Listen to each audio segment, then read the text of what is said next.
This is food from the most highly rated restaurant I've ever seen. And you might be saying, didn't you do a video like that a while ago? Yes, I did. That video back then had 5.0 review rating with like 4,000 some reviews. But I synced another one. This has a 5.0 rating with 8,240 dang reviews. That's insane. And we're not talking the rating system is going by 0.5. We're talking by 0.1. I've seen a lot of 4.9s. But this is absolutely wild. This is from a place called a Pasta Yeo, which translates to it's pasta. And what do we have here? You guessed it. This came out to 27 bucks. I got the top 3 best sellers.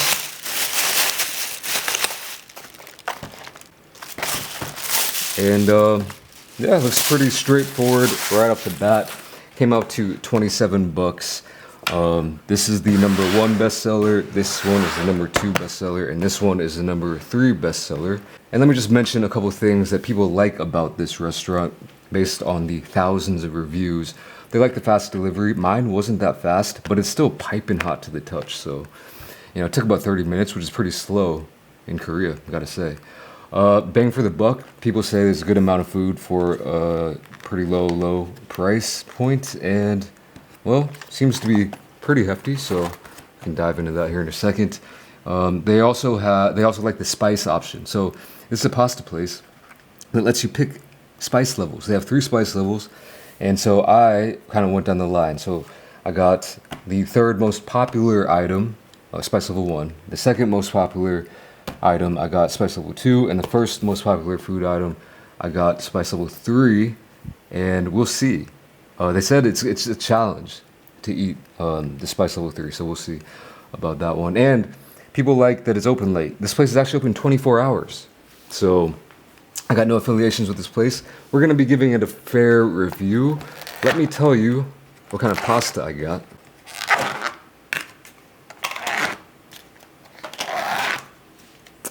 Right off the bat. So this is number 3. This is shrimp aglio e olio. Looks decent, looks not bad. This one right here is spicy cream. This looks alright as well, you know. And this one is the tumba. So it's, if you don't know tumba, search it on my channel, right? I will plate these up, but before I do that, in case I absolutely butcher the presentation, here's just a quick look at each one of them.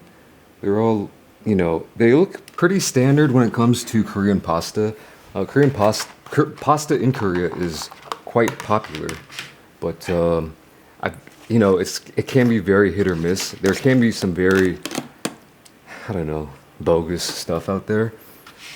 I would say most of it is pretty bogus, but there is some good stuff, and hopefully, well, this better be good.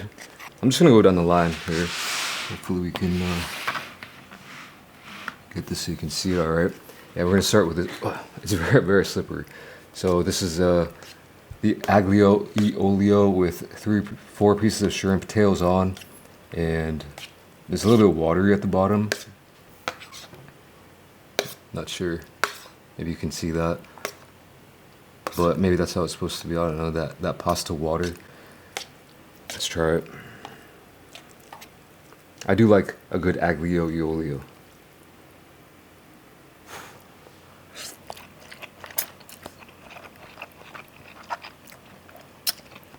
Okay.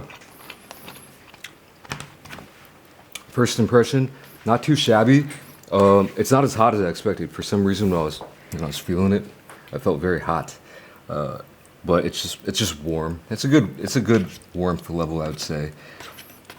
The noodles the pasta is not like too overcooked at all. It's actually al dente. So that's good. I don't know how they figured that out.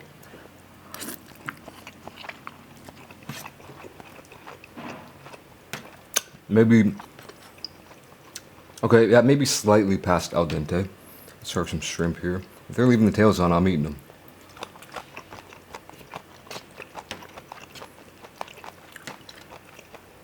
Pretty good shrimp. I feel like this just needs a little bit of something. So this is, remember, this is the level 1 spice level, heat level.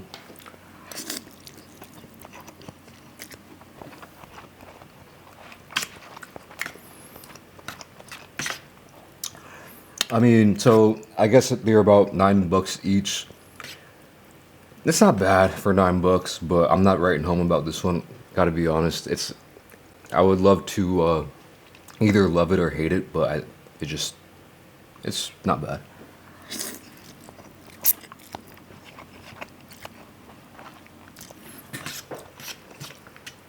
I think I've probably made better aglio e olio myself, following up binging with Babish's recipe that he followed from the one in Chef, American Chef, something like that, the movie.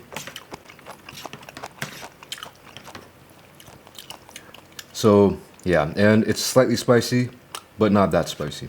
I feel a slight tingle on the tongue, but nothing much more than that. I don't think I've ever had spicy pasta, so we'll see. Next, on to number 2. I don't know if you got a good glimpse of this one before, but this also has shrimp. It has some quote-unquote bacon, you know, yeah, that's whatever. And a fried egg. I do like that. I don't know if I've ever seen this before. And this one is a lot more creamy. This one looks a little bit more up my alley, you know. I like a good creamy pasta. So let's break up this egg in there. It almost seems like a ramen. And by the way, the menu was quite vast, so I didn't know what to pick. I just picked the most popular ones right off the bat, liking the fork twirl a little bit more on this one.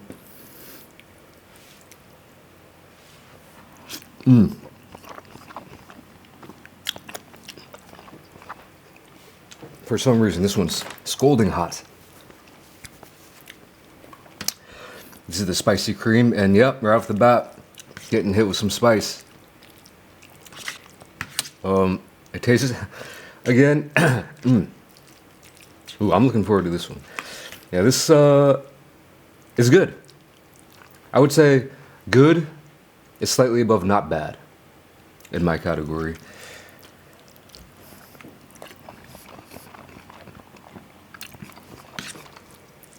I'm saying I definitely I'm enjoying this one a little bit more. Got more of a variety. The fried egg, the bacon, and the shrimps.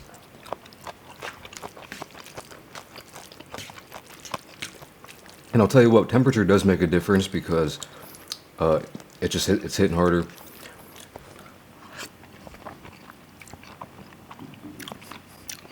And the thickness. So yeah, you know, I feel like these all might fall into a similar category, which it is what it is. You know, I think I'm gonna start trying to film more videos. I've been doing this experiment ever since I got back from New York City to do 2 videos a week, but I think I'm gonna up it a little bit. And by the way, if I'm a little bit like on edge, I haven't filmed in a while.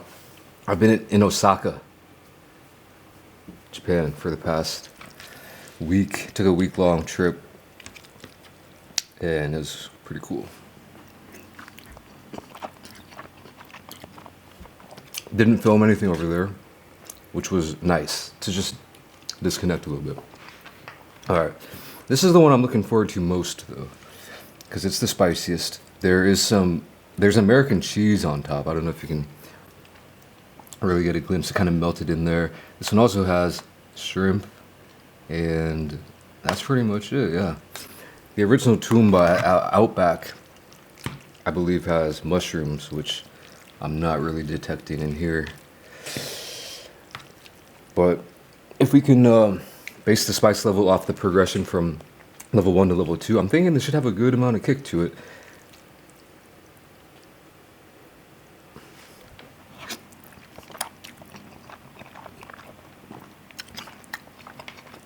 Wow.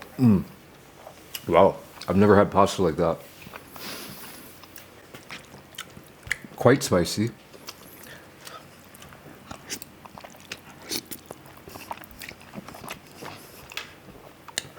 Yeah. That's the spiciest pasta I've ever had. It's almost eating more like a ramen. Like a Korean ramen, like a buldak or something. Ooh, wow. The flavor's good. It doesn't remind me of the OG tumba at all, really, to be honest with you. But maybe just because I added too much spice to it.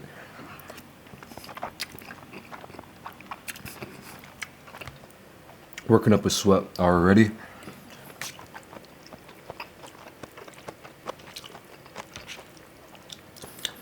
I kind of wish these all didn't have shrimp and had more variety, but yeah, they had so many different types of pasta at this place. But they didn't have some of the classics. Like they didn't have like a, spaghetti with meat sauce, stuff like that. I think what they go for a lot over here in Korea is cream pastas, oil pastas, trying to be like, the classic Italian style, but then just completely Koreanizing them. So it's kind of an interesting thing, but yeah, pasta spots are all over the place. Classic first date or just date spot. Or, I think, this is just anecdotal, but a place for like a group of girls, friends, to gather and have dinner.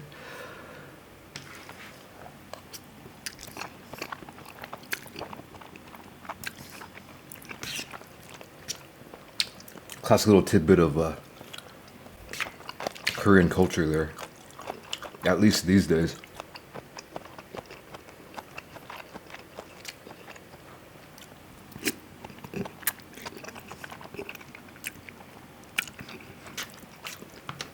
I'd say this one is good as well. So not bad, good, good.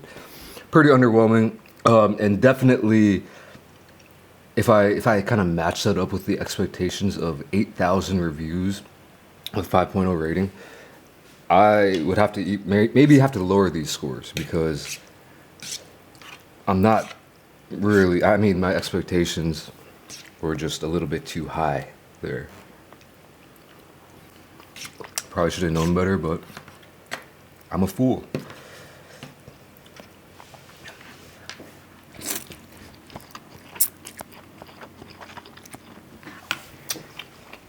That one's actually pretty good. So, pretty good. I'd say it's slightly better than not bad. Not bad, pretty good, good. Pretty good, good, good. But yeah, so if this is a chain, so if you ever come across one,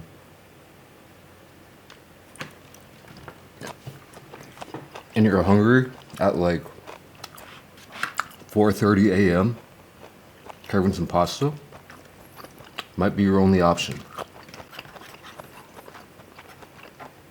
Maybe the reason they get so high ratings and reviews is because everyone's drunk and eating this as drunk food.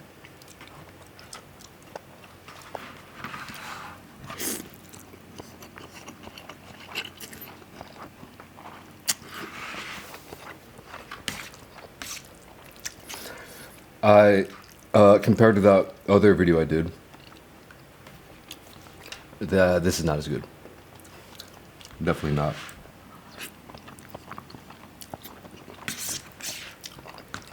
There's no way.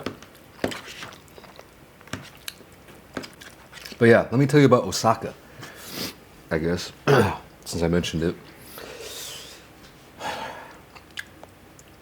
I like Japan a lot. Pretty similar to Korea in a lot of ways, but a lot different in some ways.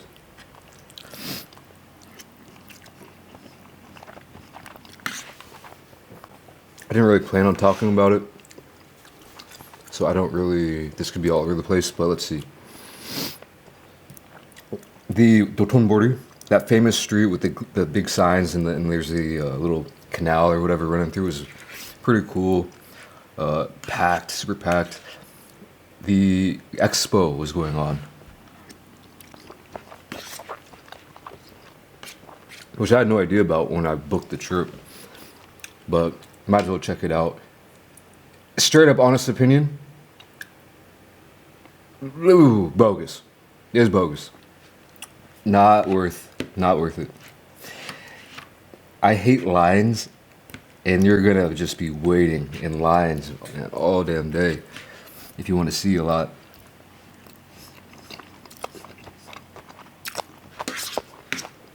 super packed. There were some cool things, but if you're thinking about going, I guess like go ahead because it might be a once in a lifetime thing. But I wouldn't. I would just keep your expectations low, and then maybe if you go into it thinking that, you might enjoy it more than you think. What else? The people. So yeah, I've always heard this ever since I first came to Korea.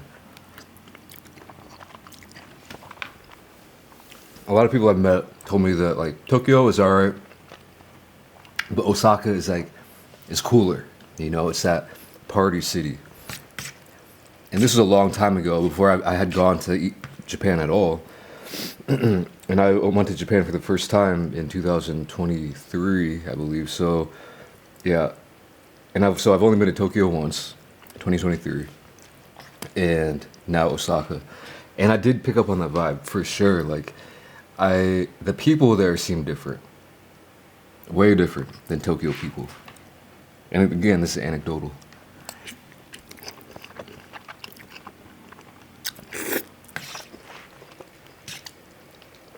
Uh, I remember being in bars in Tokyo and the bartenders seem very, like they don't want to really talk to you, especially if your Japanese isn't that great, or if their English wasn't that great. They're not even going to try really, at least in my experience. But in Osaka, it was the other way around. Every bartender was like super friendly, wanted to talk, trying to talk to you in English, even if they weren't that good at English. My wife actually speaks like conversational Japanese, I would say, so or survival Japanese, I guess. So she could talk, but they were talking to me in English, and it was cool. It was really cool to just talk to locals and meet some characters. You know, I remember in Tokyo, I went to this one bar, and the bartender, his whole shtick was, you might have been there. It was in, I think, Golden Guy. I think it was very small. It had a bunch of like, I think it had a bunch of paper bills, like on the walls, but I'm not really sure. But the dude refused to say one word in Japanese or English or anything. He just would not utter a peep. It was his whole thing, a shtick. And so it was like the opposite of that in Osaka.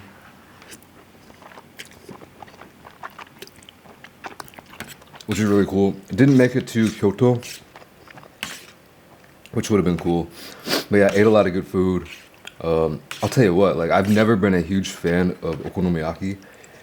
I've had it a few times or a couple times.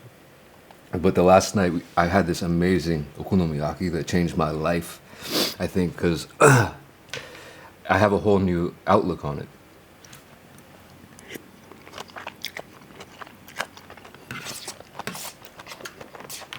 It's amazing.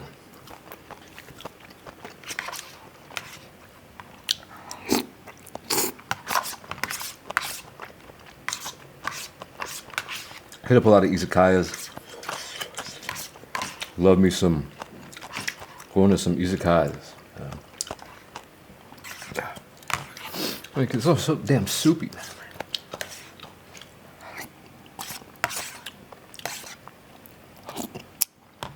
It's crazy.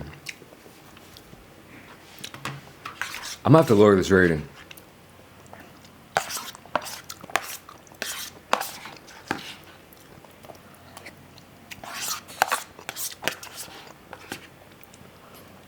I mean, it's hard to do that when I've basically ate everything, but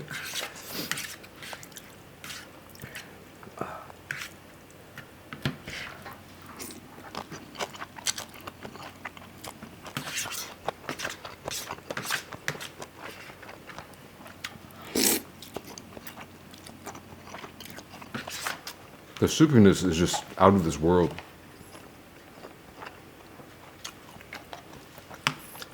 If there's any Italians in here, tell me what you think.